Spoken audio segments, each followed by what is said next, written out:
And we have received this motion for reconsideration. Well, if I'm going to read the motion for reconsideration, basically, well, to reconsider our decision for their citing in contempt. But when I read it, you are trying to question the legality of what we have approved by the committee in the last hearing, citing for contempt General Mariano and Colonel Cabradilla. And in doing so, I think medyo, well, I think I will be asking the members before I give my my acts on this. First, Congressman Paduano, Thank you, Chairman. kindly give clarity to this motion for reconsideration that was submitted by General Mariano and Colonel Cabradilla. Sige, go ahead. Thank you, Chairman. I will just discuss about the motion for reconsideration that was filed by General Mariano and this honorable committee. Now, just to refresh everyone who is present during the previous hearing, the last hearing, in which General Mariano was cited in contempt by the Honorable Tolpo, I seconded it, and he ordered to be detained for 30 days in the premises of the House. First and foremost, during the interpellation to General Mariano, the data being presented by General Mariano contradicts with the position of the regional director. Now, sabi ko nga, during the break, sabi ko nga, doon kay, ito question of the first issue that was raised, na he never lied. He never refused to answer. Of course, he never refused to answer. But for us, the conclusion of the committee lied. General Mariano lied during that hearing. Kasi, tinanong ko pa nga I am the one who asked, what is for the interest of RT, of the regional director, to lie? None. And well, in fact, the video that was presented when RT and his office investigated Lieutenant Colonel Guevara, napakalinaw po na RT wants the truth to come out. Dinitalyo niya pa, makita mo po. And RT has nothing to do with it. Now, iba yung version, iba yung version ni General Mariano with regards to the date and the time. Nung tinanong si General Mariano, hindi niya alam. Kaya hindi niya ni-report kay RT. But of course, etong si Lieutenant Colonel Guevara, pinapunta doon sa quarter ni RT, ni General Mariano, napakalinaw po ang oras at saka yung purpose doon to brief and report to General Mariano about what really happens. Now, sabi ko nga, during the break, the time, because we wanted to have a quorum to decide on the contempt motion, but hang during the time. Now, sabi ko nga, during the break, I talked to the members, and I even talked to Congressman Lucita. Hindi pwedeng dalawa ang nagsasabi ng totoo dito with conflicting statements by General Mariano and other status. Hindi pwedeng dalawa yung totoo. Hindi rin pwedeng dalawa ang nagsisinungaling. Isa lang po ang nagsisinungaling dito. And personally, sabi ko nga, my judgment, based on all the facts being presented, and that includes the video, when RT investigated, like Lieutenant Colonel Guevara, malinaw po that General Mariano is lying. That was the first issue in his motion for reconsideration. And before I proceed to the second point that being raised in that MR, ako mismo sinabi ko, all those in the practice and then under the rules of the House, all those cited in contempt, in any committee hearing, in any committees in the House, you have all the right to file a motion for reconsideration. But, reading the motion for reconsideration, sabi ko nga, General Mariano during the time is lying. Number two, parang he lectured the motion for reconsideration that was filed by General Mariano, hindi ko alam kung siya mismo gumawa o his lawyer. He lectured the members of this committee. I've been in Congress for the past 11 years. I've been in the Rules Committee for the past several years also. I was the minority floor leader. I cited in contempt several resource speakers in this House. I know the rules. The committee knows the rules. He, in his motion for reconsideration, he cited the quorum. And for the record, to refresh all the members, or to refresh all the members and all the persons present during the last hearing, the chairman suspended the hearing. Why?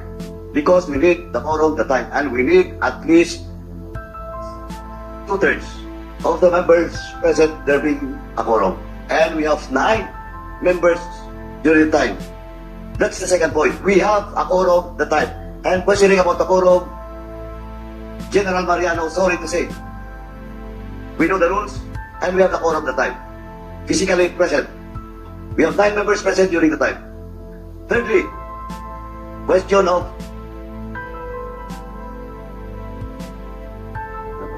Okay, sir. sorry, I forgot. So it's the case, General Mariano is lying, there is a quorum that was suspended. Sabi ko nga, isa lang yung nagsasabi ng totoo, and in that case, I will be saying the truth. Para habang hinahanap po ni Congressman Paduano yun, it's written in our rules, no, under Section 11, that we have a quorum that time. That's the reason why we suspended it, and for us to have a 2/3 of the members. And when I read the motion for reconsideration, parang medyo imbis na, actually malambot na nga yung aming mga damdamin dito. But what we wanted is, well, ako lang daw. But what we wanted sana is to really to have a resolution for this hearing. But of course, the body will decide on that. But personally, what I wanted sana is to have a resolution maybe approved by the body next week. But unfortunately, having read this motion for reconsideration and accusing us of have not followed the rules of this committee, medyo na-offend ako doon. And maybe you have to really consult with your lawyer. Baka mamaya yung lawyer hindi kayo pinoproteksyonan, General Mariano and Colonel Capradilla. And I think I'll be giving the chance to Congressman Paduano to continue his line of manifestation. Sige, go ahead. And lastly, Mr. Chairman, the argument being raised by the motion, reading the motion for reconsideration of General Mariano. Ang sabi po dyan is, wala ng quorum, during rotation daw, hindi raw pinilang. Again, sorry to say, General Mariano, there is a motion for contempt, there is a quorum, and nobody object. Nobody object. Because under our rules, we need at least 2/3. 2/3 of all the members present there being a quorum. Even, during the time, even 1 or 2 members objected that motion still carried. Because we only need 2/3. And that's on record. Even one of our members, which on the side during the break, I talked to him, and sabi ko nga, isa lang dito sila, isa rin tama. Sabi ng totoo. Well, in fact, never objected that motion of Congressman Tolpo. And even at the very least, he never abstained. That is a unanimous decision for the committee to cite in contempt General Mariano during that hearing. So in short, Mr. Chairman, all the arguments being raised by General Mariano based on our rules are baseless. There is no basis for me personally to move or to support any motion to lift the contempt and detention order for General Mariano. For me, the motion of contempt and the detention for 30 days stays. Thank you, Mr. Chairman. Mr. Chairman, ako nga, sabi ko kanina, during the break, sabi ko, if anybody will move to lift the motion, to lift the contempt and the detention, ako lang akong problema. Kasi matapos na rin itong hearing na to. Yeah. But of course, reading that motion for reconsideration is an insult to the members of this committee and to the House of Representatives. Parang nilecture pa kami dito. Eh ngayon, napakalinaw po. You're lying, General Mariano is lying, you have 2/3 of all the members present unanimously voting to contempt and to detain. We never violated our internal rules because we know our rules. As a matter of fact, Congressman Paduano, you're done, no? You're done, no? Hindi rin po nakasulat sa House rules that we have to take cognizance of your motion for reconsideration. Never, or none in the House rule that is written that we have to take action on your motion for reconsideration. There's no such thing. The reason why we're tackling this issue because we are in the brink of trying to have a resolution on this House Resolution number 4171. Am I correct? Chairman. Wala po sa, we're about to be done with this resolution, but unfortunately, we have received this letter coming from you. So, Chairman, Sige, Congressman Paduano. ganito lang po. The chairman is correct. There is no such provision in the rules that a motion for reconsideration will be considered. But it's we are forced to reconsider that motion for reconsideration.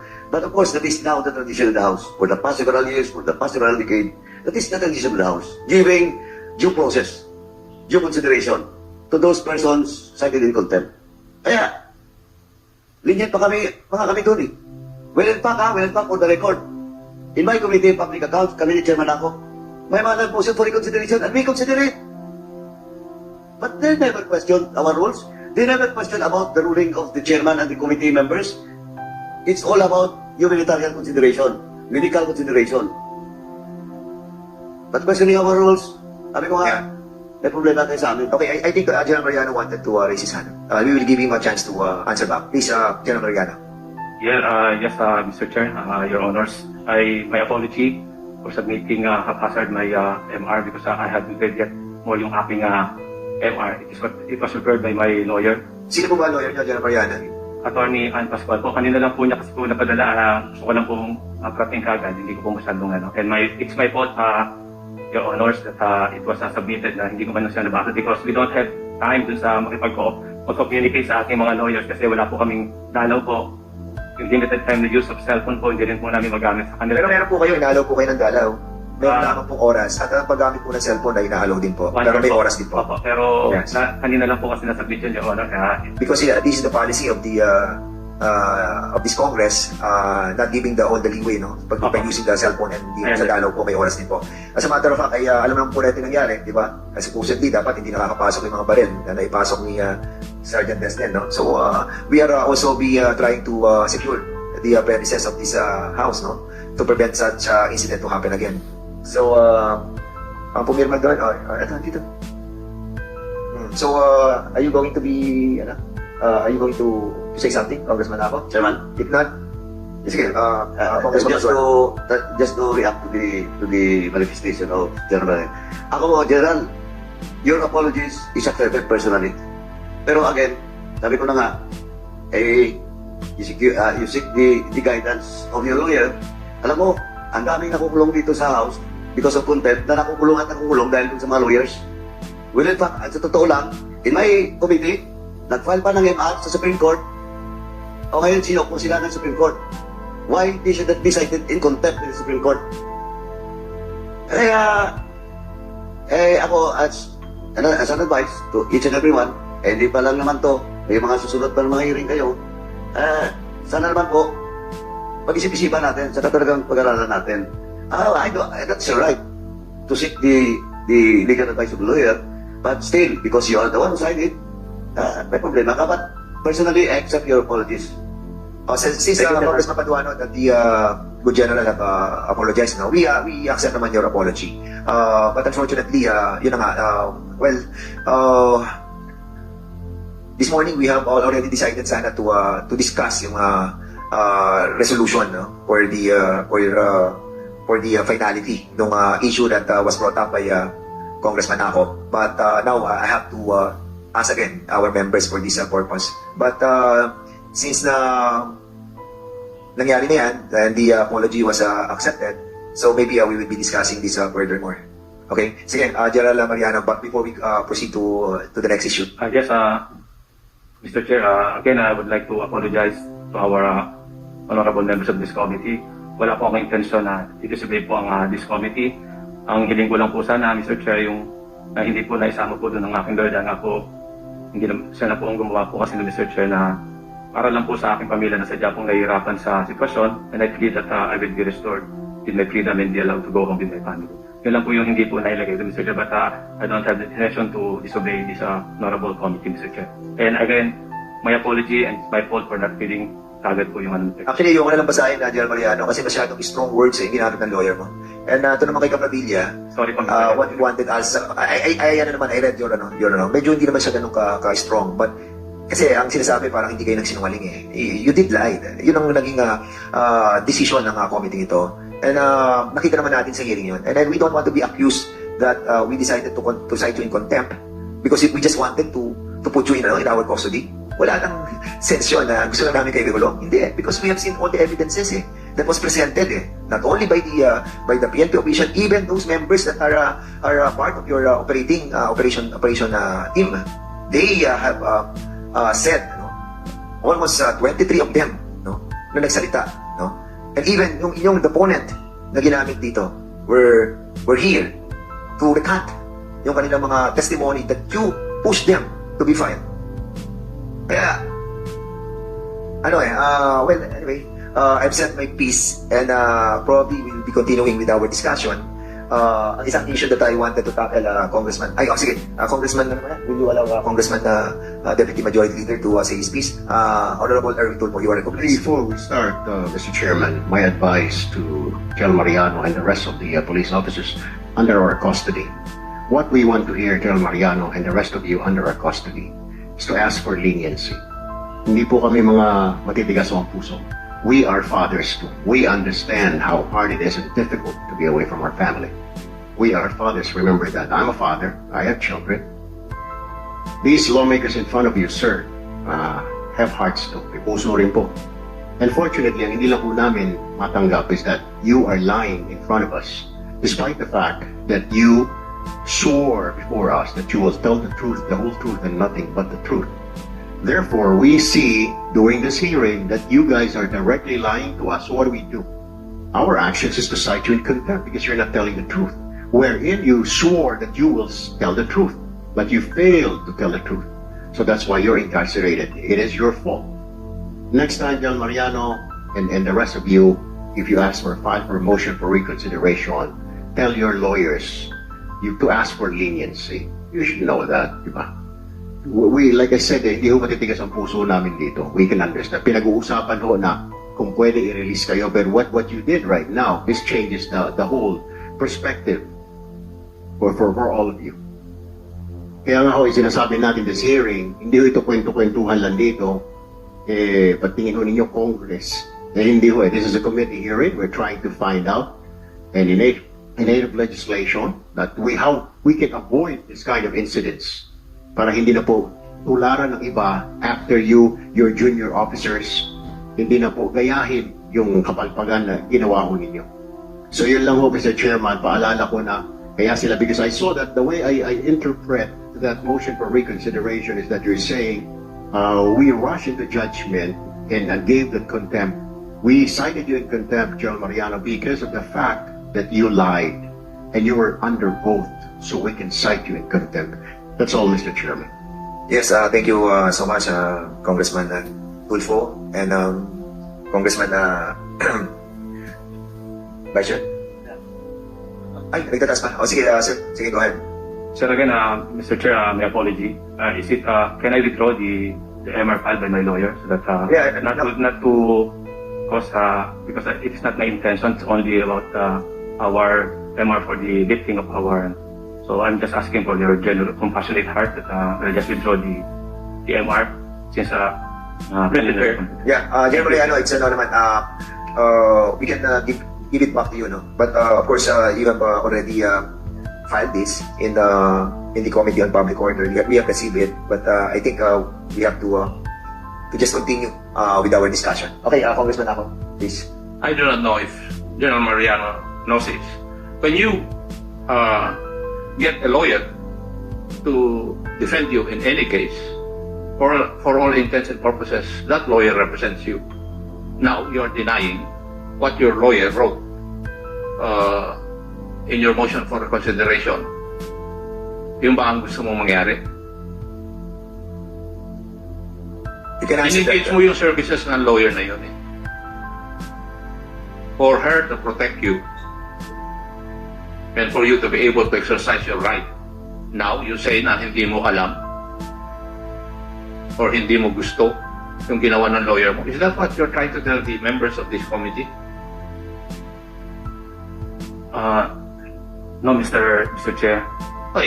That is how I understood your explanation. Na hindi mo naintindihan yung contents ng ginawa ng motion for reconsideration ng your lawyer.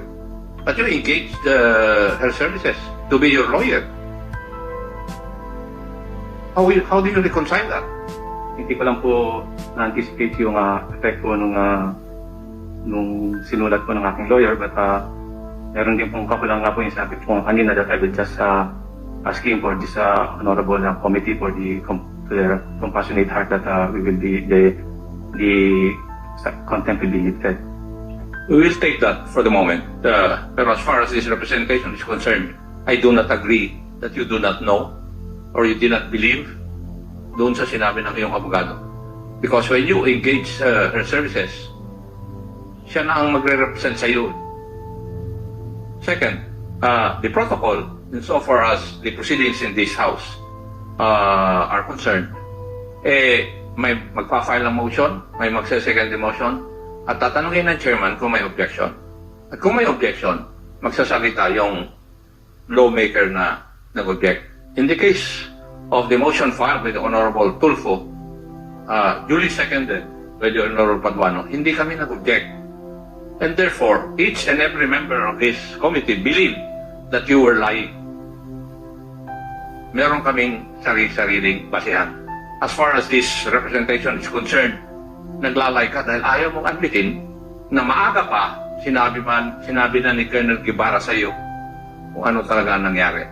I would tend to believe o naniniwala ako lalo kay Colonel Guevara than your statement. Kasi yung statement niya, ibinigay niya freely. Doon sa informal investigation na ginawa ni General Nartates in the presence of his two officers. Inamin ni Colonel Guevara na alas 6 pa lang, nag-report na siya sa opisina mo pero wala ka. At dumating ka ng mga bandang alas 7. If I remember the answers to the questions. Pero hindi mo inamin yun eh. At hindi mo rin inamin na may mga instructions ka doon na binigay. Which sinabi ni Colonel Guevara. Kaya mas naniniwala ako sa kanya. Because as a matter of fact, pagkatapos na maimbestigahan ni General Nartates si Colonel Guevara, umalis nga siya papuntang Thailand eh. Kasi ayaw niyang pirmahan yung kanyang confession. Hindi naman siya pinirsa. So, this representation believe na mas nagsasabi ng katotohanan si Colonel Guevara kaysa sa iyo. That's why I did not pose any objection to the motion of the Honorable Tulfo. Naintindihan mo na siguro yung kalakaran dito sa Kongreso. At kung magpa-file kayo ng motion for reconsideration, huwag niyong masyadong questionin yung aming kuwan kasi we try to observe our rules. Alam namin na pag hindi namin sinunod yung rules namin dito, ay madadala kami sa korte. Thank you, Mr. Chair. Yes, Congressman Rehencia, please. General Colonel Guevara, anong class ka, Colonel Guevara? Good afternoon, Mr. Chair. I'm Police Lieutenant Colonel Joel Guevara, PNP Class 2096. Ikaw, General Mariano, anong class ka? Mr. Chair, belong to class 1995. Ito, this morning we have a discussion with our members of this committee. Ako po ay hindi nakadalo sa hearing noong nakaraang linggo dahil umuwi ako sa Mindanao dahil namatay yung tatay ko. Pero nanonood pa rin ako sa television. Kaninang umaga dahil sinabi na ni Chairman Dan Fernandez na tao lang kami. Mayroon kaming puso. Maski hindi ka nagkonsulta ng lawyer mo, mayroon ka na sanang abogado in my behalf kasi gusto kong kausapin ang mga kasama ko. Pero ito ngayon, anong nangyari? Na-offend na sila. Alam mo, General Mariano, minsan kasi yung abogado makatulong sa atin, minsan naman, medyo madiin at saka ma-offend yung mga tao na dapat laging kausapin. Sayang, General Mariano, dahil ngayon sana, araw na ito, ay makaalpas ka na. O, hindi lang ikaw, pati yung mga kasamahan mo. Dahil lahat na paraan, ginagawa ko, dahil brother ninyo ako eh. I belong to class 87. Kinausap ko si Chairman Fernandez, si Sir Apo, pati si Chairman Paduano, si Congressman Arrogancia, bukod lang kay Honorable Erwin Tulfo, dahil wala siya kanina. So, ito sana ang pag-uusapan namin ngayon. Pero ang nangyari, nagsabit ka na ng motion for reconsideration na talagang nadadalit si Congressman Paduano, na-offend si Chairman Dan Fernandez. So ako, Ako, General Mariano, I was incarcerated for 1 year, 3 months, 18 days, 2 hours, 47 minutes, and 36 seconds. Walang dalaw yan. Tiniis ko. Of the crime which I did not commit. Pinabintangan ako na nag-ambos ng isang kongresista na hindi ko naman ginawa dahil walang sukat. At kung ako ang mag-ambos, tiyak, ubos yun. So, General Mariano, 30 days, dali lang yan. Hindi na sa, ano dito, mahirap talaga, isang ama ka, kami mga ama, may mga anak kami, may mga apo pa. Eh, gano'n na eh. Sana kanina, sabi ni General, ni Congressman Paduano, ni Chairman Fernandez, pag-usapan, isa nila yung pakikiusap ko. Eh, sorry, ngayon, hindi ko na magawa. Dahil doon sa IMR. Ganito ba si Major Magsalos? Where are you, Major Magsalos? Good morning, good afternoon po, Mr. Chair. Nandito po. Oo. Yung tatay mo, kaklase ko. Kaklase ko, yung tatay mo. Tapos, sinayang ninyo ba? Si General Mariano, you are the chief of the Southern Police District, am I right?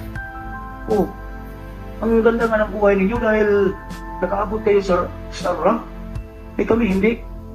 Eh kung hindi pa ito nangyari, last September, kung hindi pa nahuli ni General Atatis, wala, panayan lang natin yung mga kapuluhan sa ating kapulisan. Ilan lang yan eh. Ilan lang yan.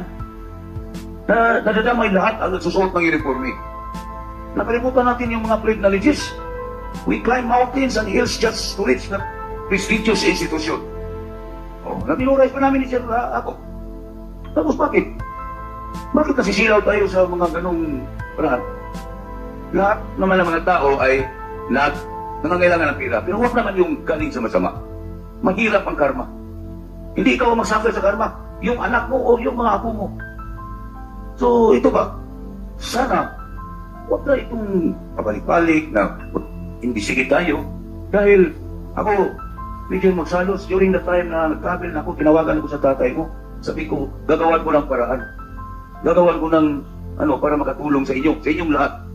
From General Mariano, yung 44 na nasali dito sa sigalot na ito. Mabuti na lang, yan si General Atatis.